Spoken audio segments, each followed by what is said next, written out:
Hej, mit navn er Lasse, og udover at være ejer af Tandfæens Univers, så er jeg altså også onkel til Elisabeth, som netop lige nu er i gang med at tabe sine mælketænder. Og altså hun er meget interesseret i at vide, hvem Tandfæen er, og hvad det er, hun bruger hendes tænder til. Og den her spænding kan jeg sagtens selv huske fra da jeg var barn. Man kiggede under hovedpuden, og så lå der en mønt eller en gave, som tak for den tand, man havde tabt. Og netop den her hyggelige oplevelse, som jeg har haft, og som jeg ved Elisabeth også har lige nu, vil jeg rigtig gerne give videre til så mange børn i Danmark som overhovedet muligt. Og derfor har jeg skabt Tandfæens smileboks. Det er en boks, der indeholder en masse spændende ting, og den har til formål at skabe en ny tradition hjemme ved jer, men bestemt også skabe hyggelige minder som familie. Og boksen bliver altså sendt i den her brune papkasse, og det gør den, fordi den skulle gerne ikke vække opsigt, før den skal bruges. Når du åbner æsken,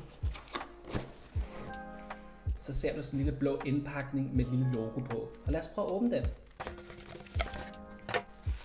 Sådan her ser den altså ud, og det er herinde alle de spændende ting ligger. Det første du finder, det er 20 hilsner fra Tandfæen. Ser sådan her ud.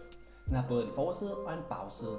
Og det er altså sådan en personlig hilsen, som skal lægges under hovedpuden, når barnet har tabt en tand. Lad os prøve at åbne et af dem. I hver af de her hilsner, der ligger en lille besked fra Tandfæen. En besked, som man altså også kan farvelægge, og hernede der medfølger også en limdut, som du kan sætte på hernede i hjørnet, og så kan du klistre en mønt på. Og videre i pakken, der finder vi også et certifikat, og det skal altså bruges til, når barnet har tabt sin første tand. Skriv selvfølgelig barnets navn, og i hvilken måned tanden den blev tabt.